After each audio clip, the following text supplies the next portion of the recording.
इमली के पानी में कभी करेले बना के ट्राई किए हैं? अगर ट्राई नहीं किए तो ये वीडियो आपके लिए। जो लोग सब्ज़ी सिर्फ करेले की कड़वाहट की वजह से नहीं खाते तो वो भी ये सब्ज़ी बहुत शौक से खाएंगे। एक रात पहले आपने करेलों को काट के अच्छे से नमक लगा देना है, ओवरनाइट उसको रखना है और सुबह उठ के बहुत अच्छे से उसको वॉश कर लेना है। अच्छे से वॉश करना है ताकि नमक निकल जाए। देन आपने एक गिलास पानी में 1 चम्मच इमली डाल के इसको हल्का सा गर्म करना है और आपने इसके अंदर करेले ऐड कर देने हैं। जैसे पानी में बॉयल आना स्टार्ट हो जाएगा आप चूल्हा बंद कर दें और करेलों को आपने इमली वाले पानी में 10 मिनट के लिए डिप करके रखना है। 10 मिनट के बाद सारा पानी स्टेन कर दें और फिर आपने इनको फ्राई कर लेना। ऑयल अच्छे से गर्म होना चाहिए। 10 मिनट के लिए आपने इसको फ्राई करना है मीडियम फ्लेम के ऊपर। इमली के पानी की वजह से करेले की जो कड़वाहट होती है वो ख़त्म हो जाती है। आपके घर में जो लोग हैं सिर्फ करेला इसी वजह से नहीं खाते, वो सब्ज़ी को पसंद नहीं करते कि इसमें कड़वाहट होगी। आप लोग एक दफ़ा ऐसे ट्राई कीजिएगा, आपके घर के बच्चे बड़े सब शौक से खाएंगे।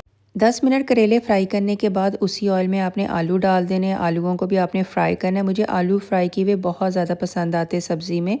जैसे आलू फ्राई हो जाए आप इनको भी निकाल लें। अब उसी ऑयल में हम प्याज डाल देंगे। प्याज को आपने मीडियम फ्लेम के ऊपर अच्छे से फ्राई करना है। जैसे थोड़ा सा गोल्डन ब्राउन कलर आना स्टार्ट हो जाएगा आपने इसके अंदर चिकन ऐड कर देना है।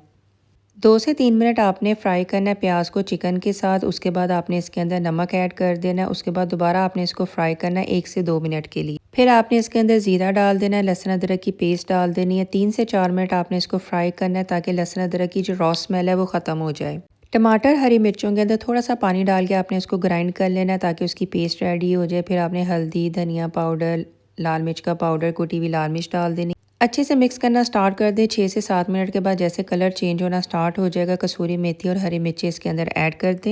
10 से 15 मिनट आपने इसकी भुनाई करनी है। चिकन यहाँ पे अच्छे से टेंडर हो चुका है। मैं हमेशा आपको यही कहती हूँ कि जितने खाने की अच्छी भुनाई की जाएगी खाना उतने ही मज़े का बनेगा। अब मैं इसके अंदर करेले ऐड कर दूंगी। सब्जी हो, चिकन हो, कुछ भी हो, जितनी उसकी अच्छी भुनाई होगी उसकी खुशबू उतनी अच्छी आएगी, उसका कलर अच्छा होगा और खाने में तो वो लाजवाब होगी। अब बस आपने यहाँ पे आलू डाल देने हैं। सारी चीज़ों को बहुत अच्छे से मिक्स कर लेना है ताकि जो करेले और आलू है ना वो अच्छे से मिक्स हो जाए मसाले के अंदर। मीडियम फ्लेम पे 3 से 4 मिनट बुनाई करनी है। उसके बाद गरम मसाला ऐड कर दें, फ्रेश धनिया ऐड कर दें, दोबारा से इसकी अच्छे से मिक्सिंग कर दें। मैं आपको गारंटी देती हूँ कि आपके घर में जो भी करेले शौक से नहीं ना खाते, चाहे बच्चे हों, बड़े हों, कोई भी हो, वो शौक से इसको खाएंगे अगर स्टेप बाय स्टेप आप ऐसे इसको बनाएंगी। इमली वाले पानी का जो स्टेप है वो तो आपने बिल्कुल भी मिस नहीं करना। मेरे बच्चे पहले भी मुझे कह रहे थे मामा हमने ये सब्ज़ी नहीं खानी, पता नहीं कैसे बनेगी, लेकिन जब मैंने उनको बना के दी है वो इतने शौक से उन्होंने खाई है कि वो कह रही थी मामा नेक्स्ट टाइम भी आपने ये वाली सब्ज़ी ज़रूर बनानी। उनको करेले बहुत ज़्यादा पसंद आए। बहुत ही मज़े के चिकन आलू करेले रेडी हो गए। इसे देसी घी वाली रोटी के साथ खाएं, नमकीन लस्सी बनाएं, आपको बहुत ज़्यादा मज़ा आएगा। अगर आपको मेरी रेसिपी अच्छी लगे तो किस चीज़ का वेट कर रहे हैं, जल्दी से मेरे चैनल को सब्सक्राइब कर दें, वीडियो को लाइक कर दें और रेसिपीज़ जो है ना अपनी फैमिली फ्रेंड्स के साथ भी शेयर किया करें। एक छोटा सा कमेंट करके भी बता दिया करें कि आपको ये रेसिपी कैसी लगी। तो अपना ख्याल रखें, मुझे दुआओं में ज़रूर याद रखिएगा। अल्लाह हाफिज़।